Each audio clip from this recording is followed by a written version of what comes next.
저와 함께 계시기를 원하노라. 예. 또 오늘 제목은 이게 아닙니다. 예, 오늘 제목은 믿음 없으면 바보 된다, 믿음 없으면 바보 된다라는 제목으로 하나님 말씀 증거하겠습니다. 우리가 예수 그리스도를 믿는 사람이라는 걸 우리 스스로는 다른 사람들한테 표현할 때 가장 많이 쓰는 단어가 저 교회 다녀요입니다. 저 교회 다녀요. 그리고 그 다음으로 우리끼리 많이 쓰는 단어는 믿는 사람이라. 믿는 사람이 왜 그래? 믿는 사람이라는 단어를 많이 씁니다. 믿는 사람이라는 게 도대체 뭘까 한번 생각해 보면서 오늘 말씀을 준비했습니다. 우리가 믿는다라고 하지만 믿음이라는 게 사실 상당히 어렵습니다.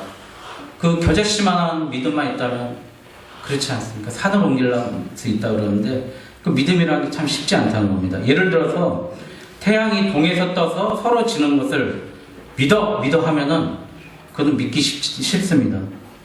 그건 또 믿을 것도 아니죠. 그렇지만 지구가 태양 주위를 돈다. 그거는 과거에는 믿기 어려운 문제였습니다. 그러나 지금은 이제 과학적으로고 사실적으로 다 증명됐기 때문에 나는 지구가 태양 주위를 돈다라고 믿는다는 것은 믿음이라고 하지 않습니다.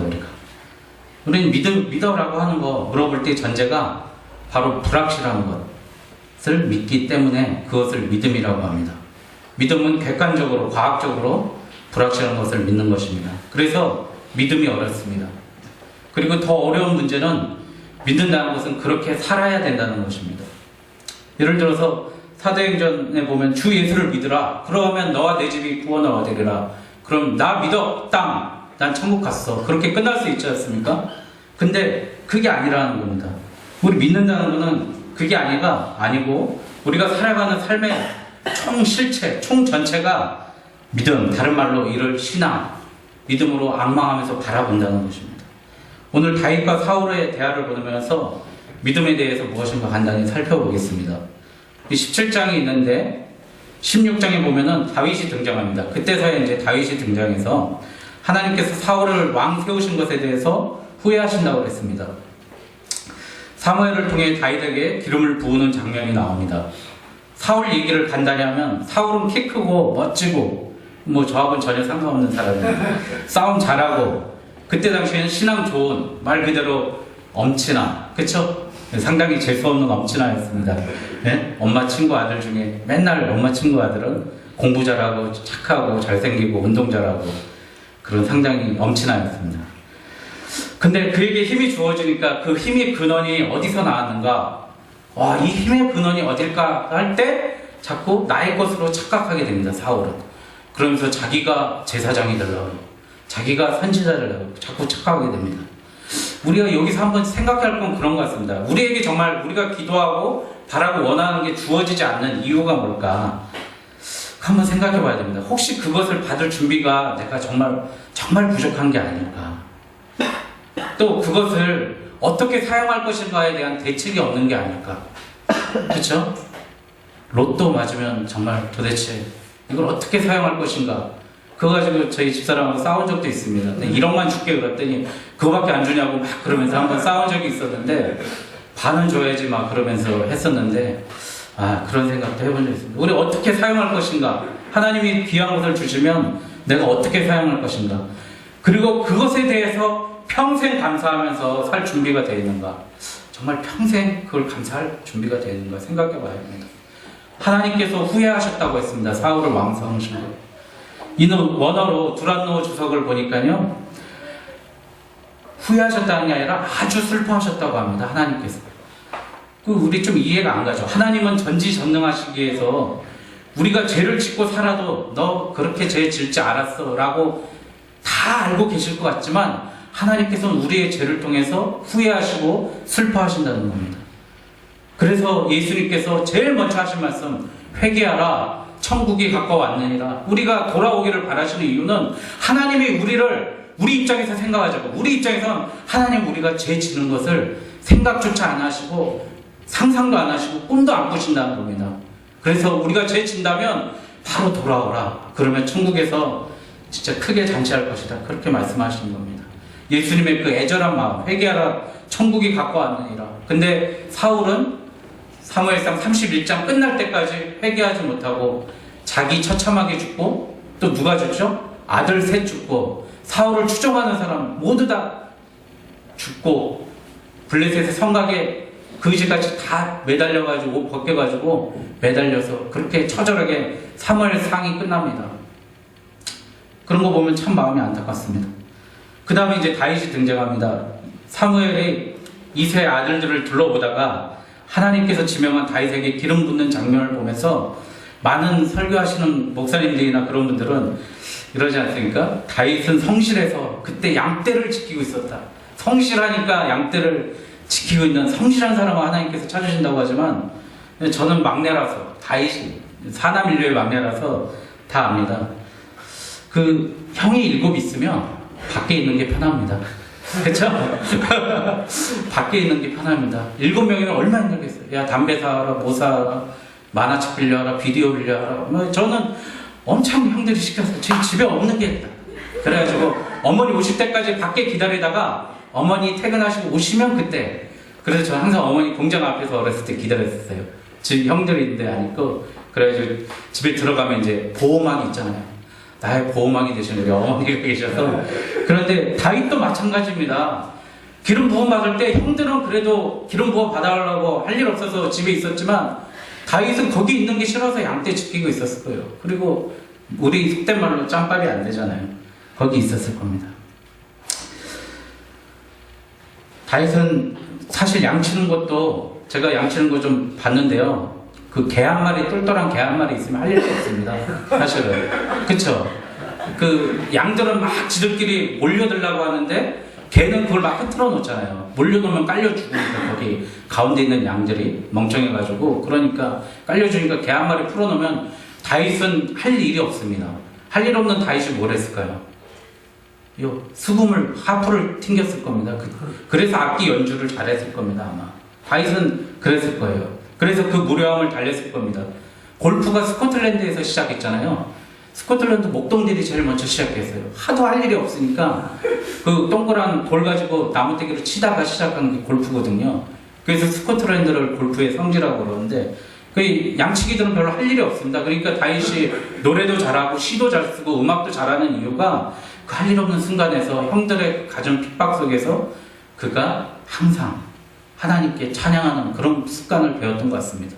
시편에 보면 어머니가 나를 재중에 낳았다고 그러지 않습니까?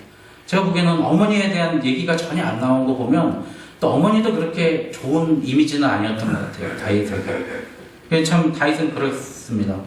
17장 28절 오늘 읽었던 앞에 보면은 장남 엘리압이 이제 블레셋하고 싸우기로 가는데, 노를 바라여 가로되 내가 어찌하여 이리로 왔느냐?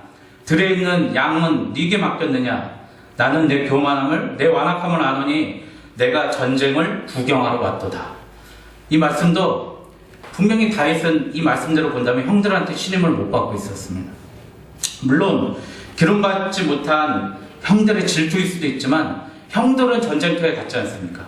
그런데 다윗을 전쟁터에 안 데려간 걸 보면 왕감으로 생각도 안 했을 겁니다. 그때는 싸움 못하면 왕 못 되는 거 아닙니까? 그때 당시. 그리고 형이 그렇게 묘한 거 보면 원래 막내들이 좀 교만하고 얍삽 빠르고 좀 그렇잖아요. 밥도 잘 안 사고 그런 면이 없잖아 있는데 그가 이제 그때 16장 14절에 보면 사울이 악신이 그를 번뇌케 한지라 18절에 내가 베들레헴 사람 이세 아들을 본즉 탈 줄을 알고 호기와 무용과 구변이 준수한 자라. 그가 사울의 음악 치료사로 발탁되어 가지고 수금을 타고 사울도 그 음악을 듣고 상쾌하여 났고 악신이 그에게 떠나갔다고 했습니다. 수금 잘 타는 다윗을 보면 여러분 형들이 얼마나 또 치밀었을까. 저거 하라는 건 안 하고 수금이나 타고 있고 배짱이처럼 기타나 치고 놀고 있는 다윗을 생각했을 겁니다. 근데 뭐 요즘 배짱이는 그쵸? 앨범 내서 오히려 대박치고 개미는 죽도록 일만 한다고 그럽니다. 요즘엔. 그래서 오늘 본문에 사울과 다윗의 대화가 나옵니다. 다윗이 26절 후반부에서 이 블레셋을 죽여 이스라엘의 치욕을 제하는 사람에게는 어떠한 대우를 하겠느냐, 이 사람이 누구한테 사시는 하나님의 군대를 모욕하겠느냐 하며 용맹을 드러냅니다. 그리고 34절에 주의 종이 양을 지킬 때 사자나 곰이 와서 양떼에서 새끼를 움켜쥐면 내가 따라가서 그것을 치고 그 입에서 새끼를 건져내셨고 그것이 일어나 나를 해하고자 하면 내가 그 수염을 잡고 그것을 쳐 죽였나이다. 이 말씀이 오늘 주제입니다. 목동 다윗이 이스라엘의 다윗으로 등장하는 장면입니다. 하찮은 막내로 목동으로 살던 그가 이스라엘의 왕으로 부름받던 계기가 다름 아닌 그의 믿음의 기억, 믿음의 승리의 기억, 믿음의 사용의 기억에 믿음의 행함이었습니다. 모두가 두려워하고 떨고 있을 때 어린 소년 다윗은 자신의 확실한 믿음으로 이겨냈습니다. 전에도 말씀드렸지만 두려움이라는 단어가 성경에 366번 나온다고 합니다. 4년에 한 번은 올림픽 하는 해는 366일이지 않습니까? 그러니까 하나님께서는 단 하루도 두려움에 떨지 말고 있으라고 말씀하시는 겁니다. 그런데 두려움의 반대말이 무엇일까요? 우리 보통 두려움의 반대말 생각할 때 여러분 뭐라고 생각하십니까? 용감함, 담대함이지 않습니까? 그러나 우리 믿는 사람들은 두려움의 반대말이 믿음인 줄 믿습니다. 네. 다윗처럼 믿음으로 산다는 것이 무엇인가? 오늘 주제가 믿음인데 믿음으로 산다는 것이 무엇인가? 세 가지로 정리해 보도록 하겠습니다. 첫째, 믿음은 사용해야 된다. 둘째, 믿음은 확장해야 된다. 셋째, 예수님 쫓아가는 게 믿음이다. 이런 제목 가지고 말씀 증거하겠습니다. 첫째, 믿음은 사용해야 합니다. 다윗은 철저히 자신의 확고한 믿음을 사용하였습니다. 믿음을 사용하는 방법은 하나님이 되게 하시는 겁니다. 내가 믿는 하나님이 되게 하시는 겁니다. 나는 부족해도, 나는 좀 어리숙해 보여도 하나님이시면 하실 수 있습니다. 라고 첫 발을 내딛어야 됩니다. 잠언 16장 9절에 사람이 마음으로 그 길을 계획할지라도 인도하시는 자는 여호와시라. 여러분의 여러분들 마음속에, 여러분들 계획 속에 믿음을 사용할 계획을 세우십시오. 그래야 하나님께서 움직이십니다. 다윗이 하나님을 욕되게 하고 저주하는 저 블레셋을 보면서 전의를 불태웠던 그 다윗처럼 싸우기를 각오하고 이 할례없는 블레셋 사람이 누구간데 사시는 하나님을 모욕하느냐라고 했습니다. 하나님의 살아계심을 믿는 것, 그것이 우리의 믿음의 사용이며 여호와께서 나를 사자의 발톱과 곰의 발톱에서 건져내셨은즉 나를 이 블레셋 사람의 손에서도 건져내시리라. 다윗은 계획하고 하나님의 도우심을 분명히 기다렸습니다. 다윗의 믿음은 우리가 적용해야 됩니다. 사랑하는 성도 여러분, 우리가 지금 믿음이 있습니까? 정말 내가 믿음이 있는가? 혹시 과거의 믿음의 승리, 그 감격, 그 마귀 새끼한테 다 팔아먹고 오히려 형식과 외식으로 살고 있지 않은가? 심지어는 예수님께서 말씀하신 너희들의 의가 바리새인과 서기관들보다 더 낫지 아니하면 결탄코 천국에 들어갈 수 없다 그러는데 그 형식적으로는 외식하는 그 사람들보다 더 못한 믿음, 더 못한 예배, 더 못한 신앙인지 아닌가 한번 되돌아봐야 됩니다. 하나님의 이름으로 승리한 작은 감격을 다시 살려야 됩니다. 오늘 이 시간에 나에게 왔던 하나님의 주셨던 승리의 감격을 자꾸 살려야 됩니다.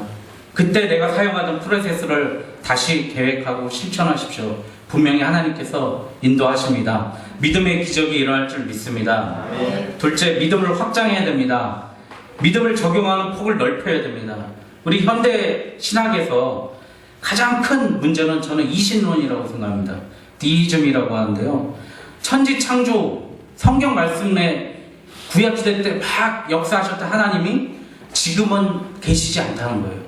저 먼 곳에 계시고 여기는 우리들끼리 잘해봐야 된다. 이성적으로 합리적으로 이해되는 것만, 그것만 믿는 게 신앙이라는 거예요. 그게 이신론이라는 겁니다. 그러나 우리의 이성과 합리성이 얼마나 대단합니까? 여러분, 우리가 아무리 생각하는 대로도 우리가 뭐가 대단합니까? 요즘 미생이라는 드라마가 우리 사회에 열풍을 불고 있습니다. 저도 이제 볼 게 없었어요, 주말에. 정도전 이후로 볼 게 없어가지고 그냥 개콘만 보고 잤었습니다. 근데 미생이라는 드라마를 보니까 거기에 보면 그 드라마의 그 인기의 3대 요소가 뭐죠? 첫 번째, 출생의 비밀. 그쵸? 두 번째, 불륜과 외도. 배우자의 불륜과 외도. 세 번째, 고부간의 갈등. 그쵸? 그 세 가지가 있어야 드라마가 인기를 끊는다는데 이 미생이라는 드라마는 그런 거 하나도 안 나와요. 뭐 이렇게 연애할 것 같지도 않고 뭐 그런 것도 없고 뭐 고부간의 갈등도 없고 출생의 비밀도 없는데, 그거는 뭐냐면 거기서 그렇게 빙그레가 인기 끌었던 이유는 뭐냐면 장그레가 인기 끌었던 이유는 정말 확고한 믿음에 근거한 강력한 추진력을 가지고 담고 있습니다. 주변의 인물들은 항상 그동안의 간섭, 그리고 합리적인 거, 계획적인 거, 절차를 계속 따지면서 그에게 딴지를 걸지만 걔는 장그레는 그것을 극복해냅니다. 그 김영이라는 여자 배우하고요. 항상 창조적인 사고로 이를 극복해냅니다. 우리 교회도 마찬가지입니다. 교회도 자꾸 이신론, 과학적, 과정적 합리성 없이는 뭘 일을 안 하려고 그래요. 우리 무턱대고 시작 안 하려고 그러잖아요.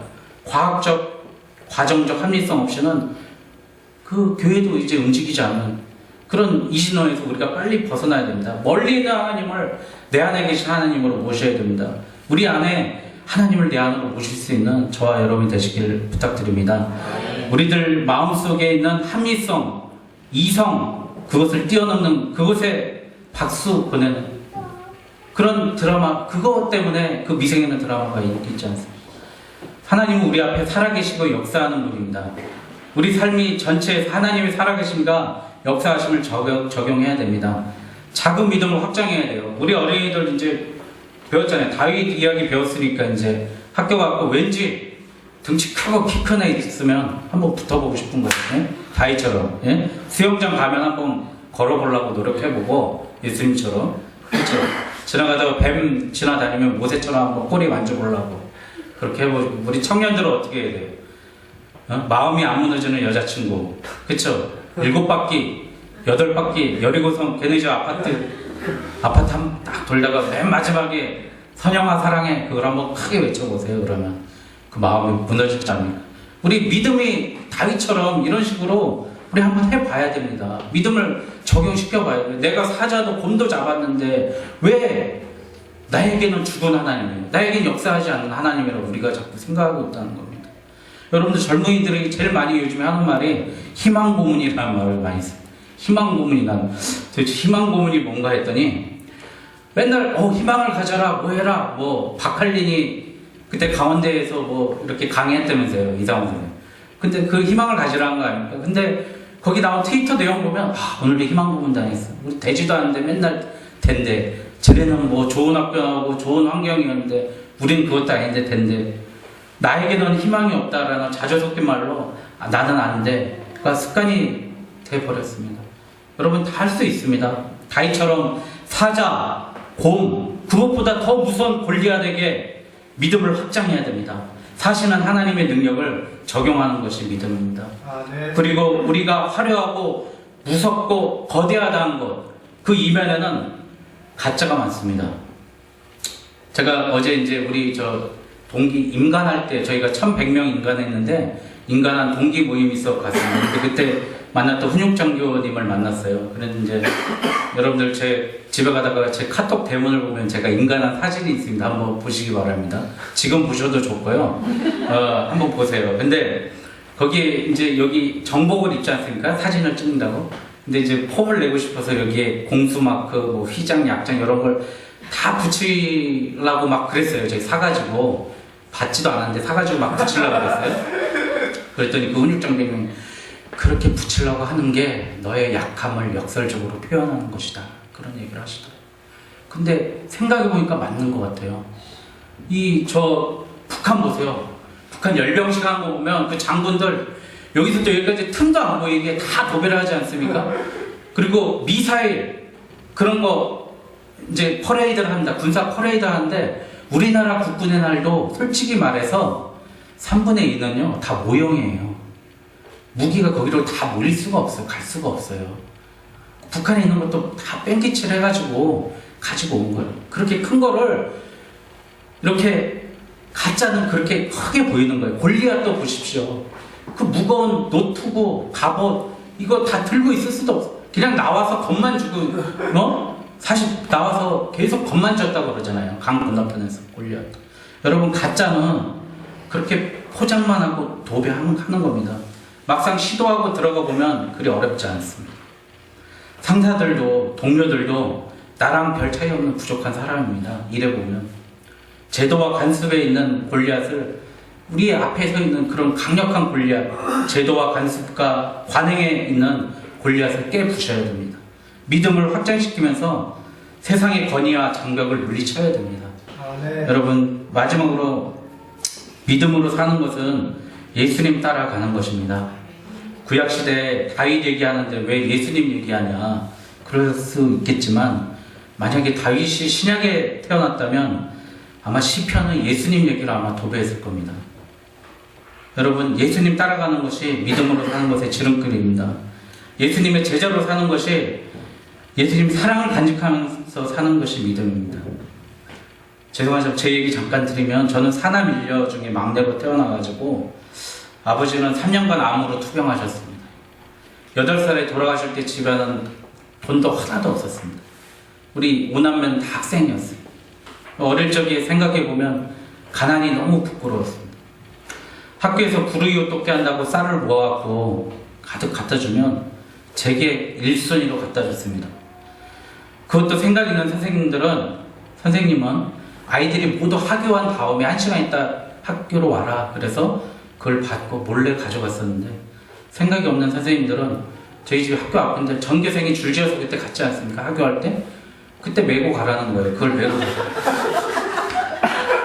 저는 그 순간이 너무 부끄럽고 수치스러웠습니다. 사실은 학교 앞에 살다가 놀다가 학교 앞이니까 선생님들이 퇴근하시는 길이 우리 집 앞 골목입니다. 그러면 선생님들 오시면 칭찬 듣고 싶어서 쓰레기도 줍고 빗질도 하면 어떤 선생님이 칭찬하시지만 어떤 우리 담임 선생님은 친구들 다 있는데 너 왜 육성회비 안 내? 그래 혼내는 선생님이 있었습니다. 그 순간부터 저 절대 그때 밖에 안 나갔어요. 선생님들 나가는 시간. 하지만 제가 예수님 만나고 예수님의 십자가의 이 더럽고 추악한 나를 보게 됐습니다. 저 골고다 언덕이 보여졌습니다. 제 눈에 보였습니다. 그 언덕에 3개의 십자가가 있는데 철저히 죽어가는 예수님을 보았을 때 그 뜨거운 태양이 십자가를 지나 그 빛이 내 오장육부를 확 관통하면서 뜨거워진 적이 있었습니다. 제 불이 통과한 적이 있었습니다. 제 가슴을 확 뚫고 지나가는 순간에 나는 이제 내가 아니다 라는 확신이 들었습니다. 그 십자가의 사건 이후 나에게 가난은 문제되지 않았습니다. 그 이후로 저는 절대 제 기준이 가난 극복이라고 생각하지 않았습니다. 내게 있어서 가장 큰 문제는 공부하는 것도 아니고 그것도 문제가 되지 않았습니다. 내 삶에 있어서 가장 큰 문제는 예수님 없이 살아가고 있는 그 나가 가장 힘들고 괴롭게 하였습니다. 예수님이 잊고 사는 하루가 제게는 가장 힘든 하루였습니다. 아무것도 할 수 없는 바보로 산 날이었습니다. 예수님은 3년 동안 가장 가난하고 입에 닿기 어려운 죄인들, 비린내나는 어부들, 그들에게 정반대로 하나님의 형생대로 지음받은 고귀한 인격이라고 그들을 안아주셨습니다. 우리 인간을 가장 인간답게 성경에서 다뤄주신 분이 예수님입니다. 그리고 고린도서 5장 14절에 한 사람이 이 모든 사람을 대신하여 죽었은 줄 모든 사람이 죽은 것이다 말씀하십니다. 여러분, 예수님이 돌아가신 게 아닙니다. 그때 십자가에 달려 돌아가실 때 이경재, 고지수, 남해안, 기타 등등 이 이름표 다 달고 십자가에 전 인류의 이름을 달고 예수님께서 십자가에 돌아가신 겁니다. 네. 여러분, 그 사건으로 과거에 나는 죽은 겁니다. 여러분, 과거에 나가 지금 여기 있으면 안 됩니다. 저를 포함해서 모두가. 이제는 예수님 없이 살 수 없는 몸입니다. 예수님의 사랑에, 예수님의 말씀에 길들여져 있는 납니다.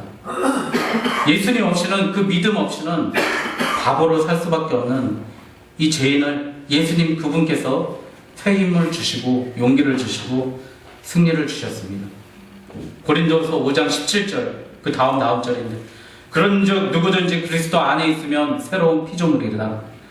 이전 것은 지나갔으니 보라 새 것이 되었도다. 할렐루야. 네. 여러분, 이전 것이 아닙니다. 우리는 이제 예수님을 만나고 예수님을 따랐기 때문에, 예수님 내 마음에 모셨기 때문에 이전에 나는 다 죽은 것다. 그 십자가에 내 모든 걸 박아놔야 됩니다. 우리는 예수님 없이 살 수 없는 존재입니다. 여러분, 골고다 언덕과 디베라의 체험이 있다면 절대 예수님을 떠나 살 수 없다고 합니다. 골고다의 십자가의 체험이 있고 디베라 바닷가의 베드로는 이미 세상의 어부로 다시 살 수 없는 예수님의 어부가 되었습니다.